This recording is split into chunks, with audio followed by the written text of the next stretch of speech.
Man, I look disheveled. Woof, look rough, man. I'm on some shit that ain't even out the ass yet. And when I say that, I have to specify that I'm not some innovator. I'm not some inventor. I'm not changing the wave by any metric or standard. But that's that type shit I be on, though. And in order to show you what I mean, and in order for you to understand what I'm talking about, I need to take you to last night. Last night, I had a deep and long philosophical discussion with my best friend. And it wasn't a debate. It wasn't one trying to one-up each other. It wasn't trying to change each other's minds. But it was an open-ended, open-minded discussion, which ultimately led up to us growing and gaining more maturity and a better outlook on life as people. And it was one of those conversations where we consistently went back and forth going, aha, and oh my God, and wow, that's really crazy. And one of the most interesting things about that conversation that really stuck out to me is how my best friend described me. My best friend has known me since we were 16, sophomores in high school. We go back a long, long way, and we've gone to competitions together, we've trained together, we've fought together, we've even fought each other multiple times. It's been crazy, the journey that we've shared. And it's been one full of bliss and blessings all the way around.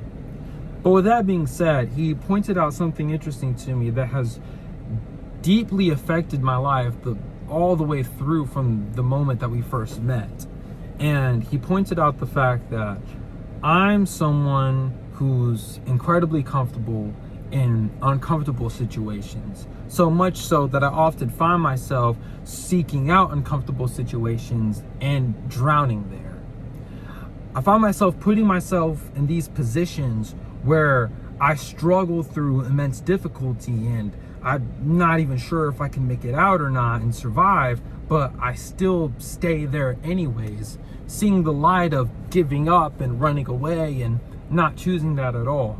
I believe in change. I believe in hard work and effort, and I live my life in grit, pushing through the mud and driving in the paint no matter how hard times have got, and it really has caused more detriment than benefit. It has caused some benefit and it has built a strong character in me and in myself, but it has not been easy by any means necessary, by any means really.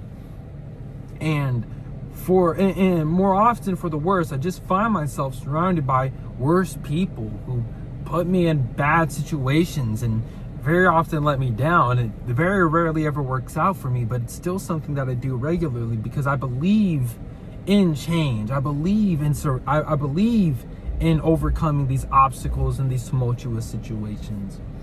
And that's one of the many things that we talked about, but that is one of those things that really lingered on my mind. That's one of those things that really sat heavy with me because it perfectly encapsulated my life up to this point. Whether I was hanging out with drug addicts, whether I was getting into drugs, whether it was me getting into fighting, whether it's me getting into fighting games, or whether it's me moving out the house, I often put myself in these difficult positions because I see a chance of growth. I see a chance of greater experience, and I risk it all for such things, and it very often blows up in my face and backfires, and it's really hard.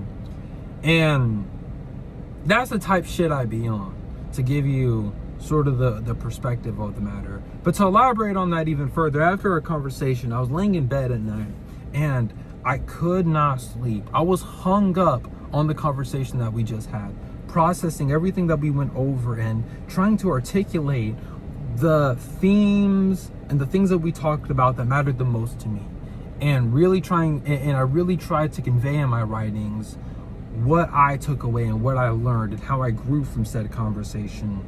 And it was very hard for me to really get everything out. So I stopped what I was doing, I took a break from that, and I started binge scrolling on Pinterest. And then I found this. This is the type shit I be on. Now, it's just a low-res image of Devil Jin from Tekken Tag 2 on a stage that I don't even think is in the game, honestly. But that's the type shit I be on.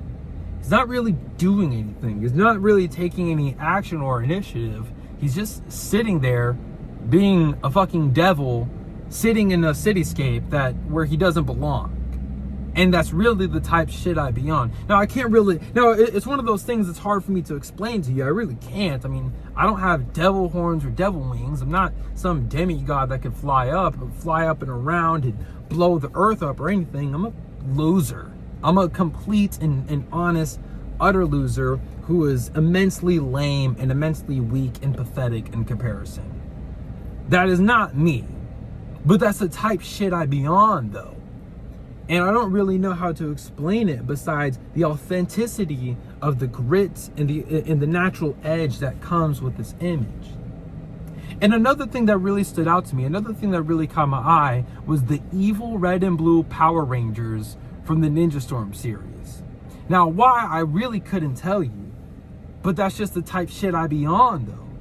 These characters look incredibly tough, and you have to respect the way that they're posing and stancing up.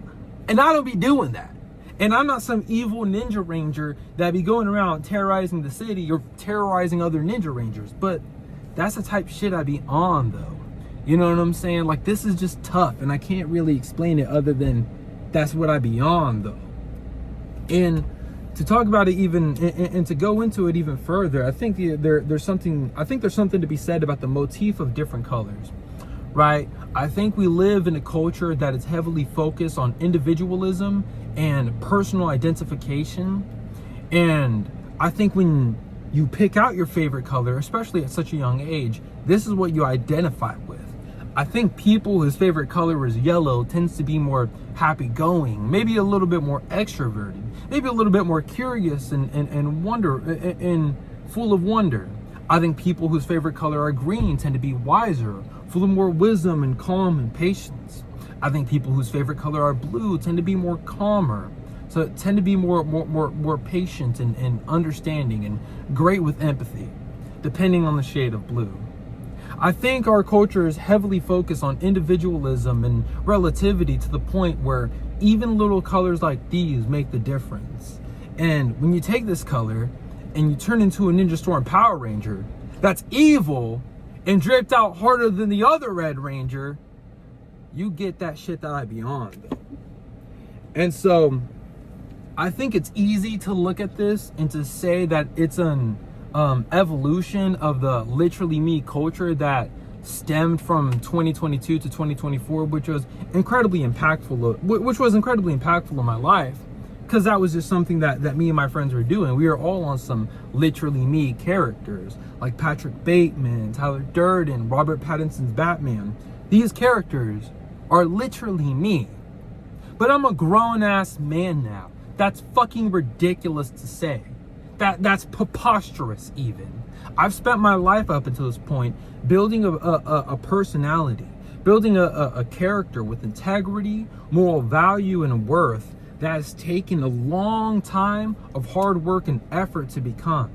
So it is ridiculous for me to look at what I've built and to turn around and go to James Bond or whatever and be like, that's literally me though.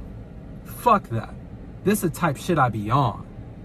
And whether it's Black Spider-Man standing sadly, brooding in the rain, or whether it's Darth Vader in an abstract image where he's barely even a construct, that's the type shit I be on, though.